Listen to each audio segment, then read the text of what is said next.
नमस्कार दोस्तों, स्वागत है आपका टेकी ट्यूजडेज हिंदी के एक और नए एपिसोड में। मैं हूं आपका होस्ट एस रवि कुमार। टेकी ट्यूजडेज एक साप्ताहिक शो है जहां मैं आपके टेक और करियर से जुड़े हुए सवालों के जवाब देता हूं। यदि आपको मेरे ये जवाब पसंद आते हैं या मेरे चैनल का कंटेंट पसंद आता है तो प्लीज इस वीडियो को लाइक कीजिए, मेरे चैनल को सब्सक्राइब कीजिए और जितना हो सके इस वीडियो को सबके साथ शेयर कीजिए। तो चलिए आज के एपिसोड की शुरुआत करते हैं आज के पहले सवाल से।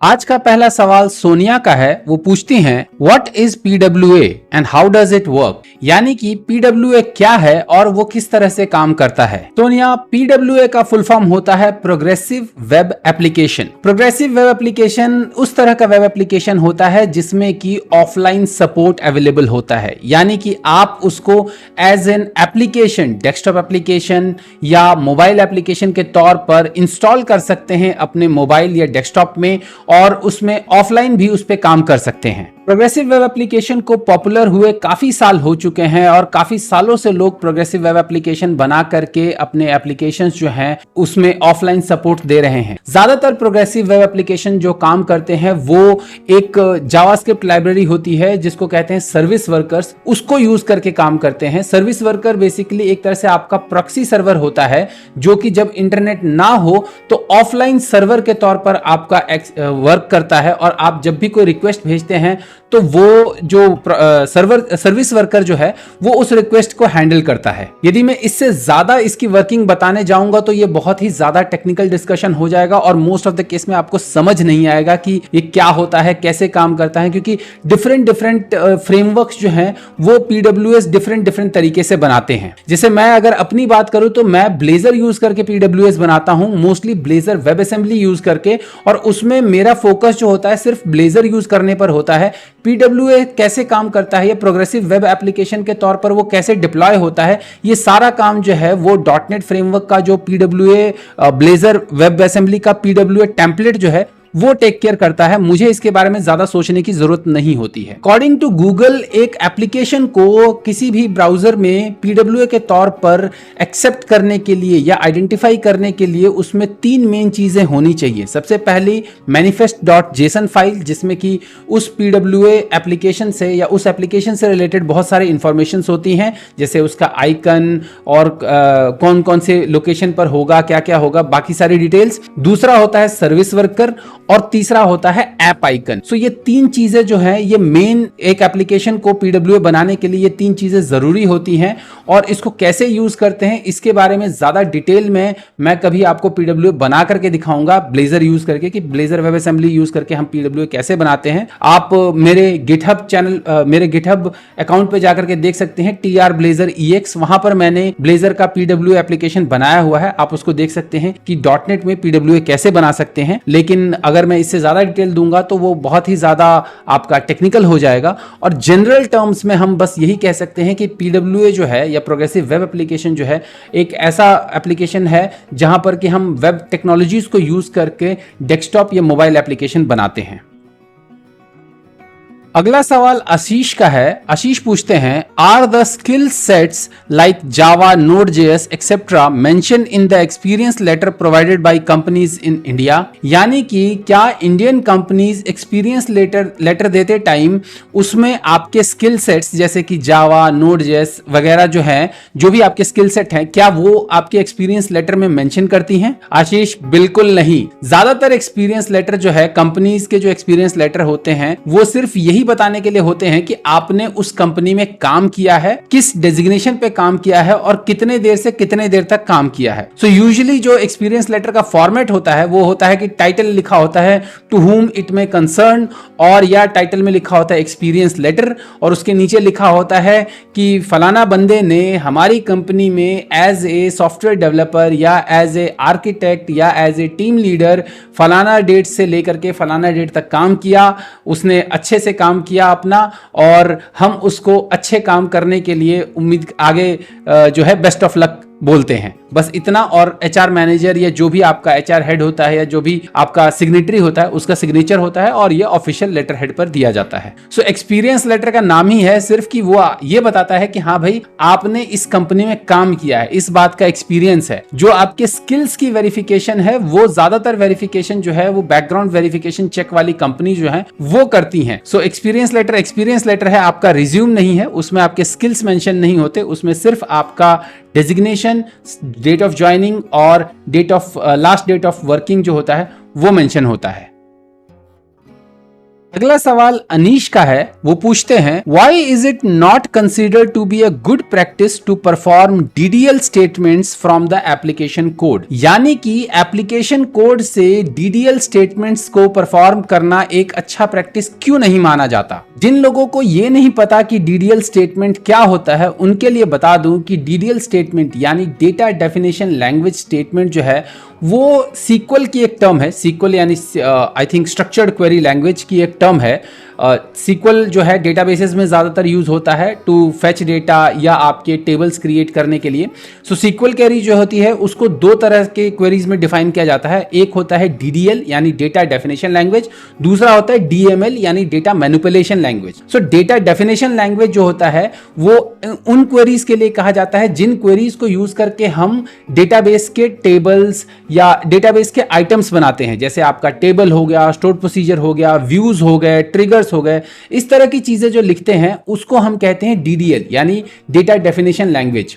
और डीएमएल होता है डेटा मैनिपुलेशन लैंग्वेज। सो डेटा मैनिपुलेशन लैंग्वेज में मोस्टली हम जो है मैनिपुलेशन की क्वेरीज लिखते हैं। यूजुअली जो आपकी जो सेलेक्ट क्वेरीज होती हैं, चाहे वो डिफरेंट टाइप की सेलेक्ट हो, चाहे इनर ज्वाइन, आउटर ज्वाइन या इंसर्ट क्वेरीज, अपडेट क्वेरीज, इन सारी क्वेरीज को जो है हम डीएमएल क्वेरीज बोलते हैं यानी कि डेटा मैनिपुलेशन क्वेरीज। और डेटा डेफिनेशन क्वेरीज जो होती हैं या डीडीएल क्वेरीज जो होती हैं उनसे हम डेटाबेस के जो आइटम्स होते हैं वो बनाते हैं। अब आते हैं अनीश के सवाल पर कि ये अच्छा प्रैक्टिस क्यों नहीं माना जाता कि हम एप्लीकेशन कोड में डीडीएल क्वेरीज डालें। तो अनीश उसके पीछे सबसे बड़ा रीजन ये होता है कि डीडीएल क्वेरीज को रन करने के लिए आपके पास एडमिनिस्ट्रेटिव प्रिविलेजेस होनी चाहिए।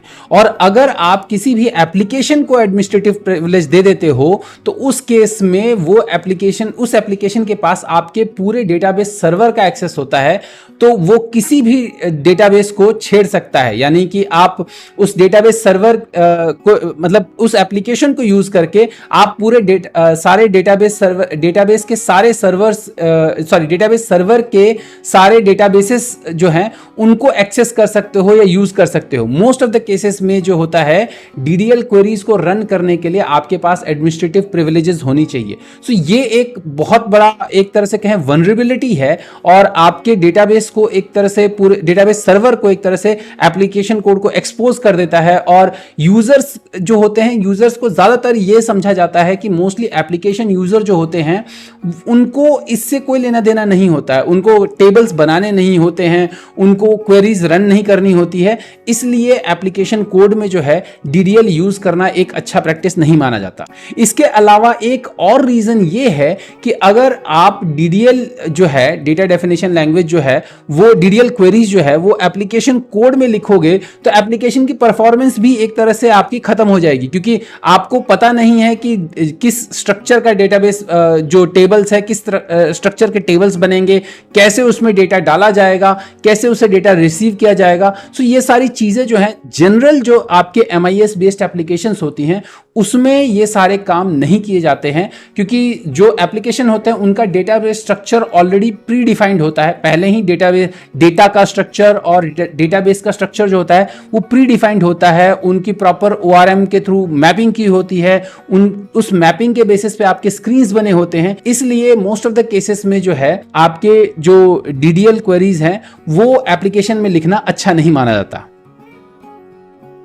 अगला सवाल रंगास्वामी का है, वो पूछते हैं will tech companies allow us to use our laptop, यानी कि क्या टेक कंपनीज हमें अपना लैपटॉप यूज करना अलाउ कर सकती हैं या करती हैं। रंगास्वामी इस कंसेप्ट को बोलते हैं BYOD यानी ब्रिंग योर ऑन डिवाइस। सो ज्यादातर जो टेक कंपनीज हैं वो आपको अपना लैपटॉप यूज नहीं करने देती, और उसके पीछे मेन रीजन जो होता है वो होता है डेटा सिक्योरिटी का। So most of the companies जो होती हैं उनमें सबसे ज्यादा जरूरी चीज क्या होता है, वो होता है डेटा, कस्टमर का डेटा। और कोई ये नहीं चाहता कि उनके कस्टमर का डेटा या उनके एम्प्लॉयज का डेटा जो है वो कहीं पर भी कोई चोरी कर सके या कोई उसको लेकर के इधर उधर बेच सके या कुछ भी कर सके। सो डेटा ब्रीच को अवॉइड करने के लिए ज्यादातर कंपनीज जो हैं वो अपना ही हार्डवेयर अपने एम्प्लॉयज को देती हैं, चाहे वो लैपटॉप हो चाहे वो डेस्कटॉप हो, वो अपना ही हार्डवेयर देती हैं जिसमें कि उन्होंने पूरा मेजरमेंट कर रखा होता है, सिक्योरिटी मेजर सारे इंप्लीमेंट कर रखे होते हैं।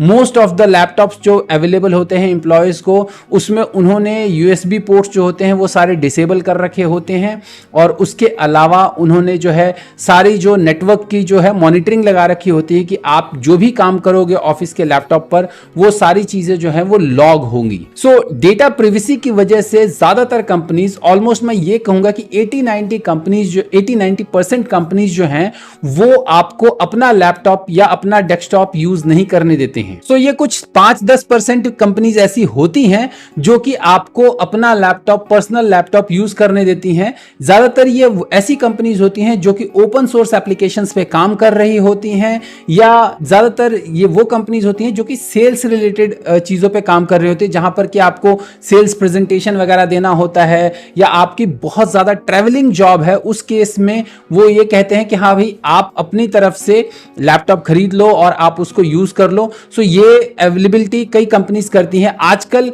बहुत सारी नॉर्मल कंपनीज भी आपको बोलती हैं कि आप अपनी तरफ से लैपटॉप खरीद लो, ये एक उनकी सीटीसी का पर्क भी होता है कि आपको लैपटॉप अलाउंस देती हैं। लेकिन उस लैपटॉप में, वो लैपटॉप एक तरह से कंपनी का लैपटॉप होता है, तो उसमें सब कुछ जो है कंपनी इंस्टॉल करके और सारा अपना सिक्योरिटी मेजर जो है वो इंप्लीमेंट करती हैं। सो जो ये 10% कंपनीज अलाउ भी करती हैं आपको अपना लैपटॉप ले जाने का, वो एक तरह से आपका अपना लैपटॉप नहीं होता है, वो कंपनी का ही लैपटॉप होता है, बस आपके नाम पे वो खरीदा गया होता है। अगला सवाल रहीम का है, वो पूछते हैं विच version of .NET framework should I install, यानी कि वो कौन से वर्जन का .NET फ्रेमवर्क अपने लैपटॉप पे इंस्टॉल करें। रहीम, मेरे ख्याल से आपको सीधे .NET फ्रेमवर्क नहीं इंस्टॉल करना चाहिए, रादर देन दैट आपको विजुअल स्टूडियो इंस्टॉल करना चाहिए। सो आप विजुअल स्टूडियो 2022 इंस्टॉल कीजिए, जो सबसे लेटेस्ट वर्जन है विजुअल स्टूडियो का। विजुअल स्टूडियो 2022 का कम्युनिटी जो एडिशन है वो इंस्टॉल कीजिए, और विजुअल स्टूडियो इंस्टॉल करते टाइम आपके पास एक स्क्रीन आती है वर्कलोड सिलेक्शन। मैं ये आपको स्क्रीन पे दिख भी रही होगी कि वो स्क्रीन कैसी दिखती है।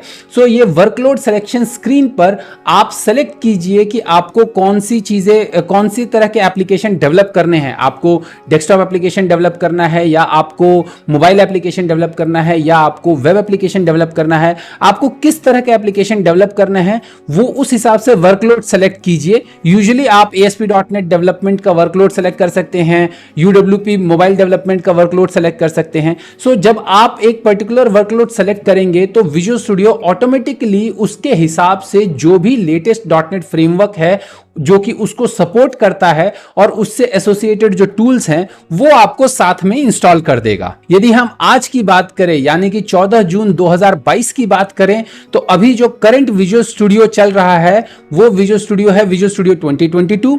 .NET फ्रेमवर्क जो लेटेस्ट चल रहा है, .NET फ्रेमवर्क यानी कि जो विंडोज वाला .NET फ्रेमवर्क है वो जो चल रहा है वो है .NET फ्रेमवर्क 4.8 या 4.7। Visual studio I think by default 4.7 install करता है, आप 4.8 भी इंस्टॉल कर सकते हैं।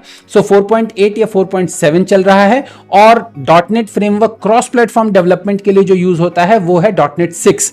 सो बाय डिफॉल्ट विजुअल स्टूडियो जो है वो .NET 6 फ्रेमवर्क इंस्टॉल करेगा, और .NEट फ्रेमवर्क 4.7 या 4.8 जो है वो आपके सिस्टम पे इंस्टॉल करेगा। सो यदि आपको वेब फॉर्म्स डेवलपमेंट करना है, ASP.NET वेब फॉर्म डेवलपमेंट करना है, या विंडोज ओनली डेवलपमेंट करना है, तो आप .NET फ्रेमवर्क यूज कीजिए। मगर मेरा सजेशन तो यही रहेगा कि आप .NET 6 फ्रेमवर्क यूज करके जो भी डेवलपमेंट करना है वो कीजिए। एंड ऑफ कोर्स सीधे .NET 6 फ्रेमवर्क इंस्टॉल मत कीजिए, विजुअल स्टूडियो का कम्युनिटी एडिशन इंस्टॉल कीजिए, और उसके साथ जो भी वर्कलोड सेलेक्ट करेंगे ऑटोमेटिकली आपका .NET 6 फ्रेमवर्क भी इंस्टॉल हो जाएगा। तो ये थे इस हफ्ते के आपके टेक और करियर से जुड़े हुए सवालों के जवाब। यदि आप भी अपने सवाल का जवाब टेकी ट्यूजडेज में देखना चाहते हैं तो आप अपने सवालों को कमेंट सेक्शन में या किसी भी सोशल मीडिया चैनल पर मुझे टैग करके पूछ सकते हैं। मेरे सभी सोशल मीडिया का हैंडल सेम है, टेकी राठौर। उम्मीद है आपको मेरे जवाब पसंद आए होंगे। यदि आपको मेरे जवाब पसंद आए हैं तो इस वीडियो को लाइक कीजिए, मेरे चैनल को सब्सक्राइब कीजिए और जितना हो सके इस वीडियो को सबके साथ शेयर कीजिए। तो जल्द ही मिलते हैं मेरे अगले वीडियो में, तब तक के लिए अपना ख्याल रखिएगा। नमस्कार।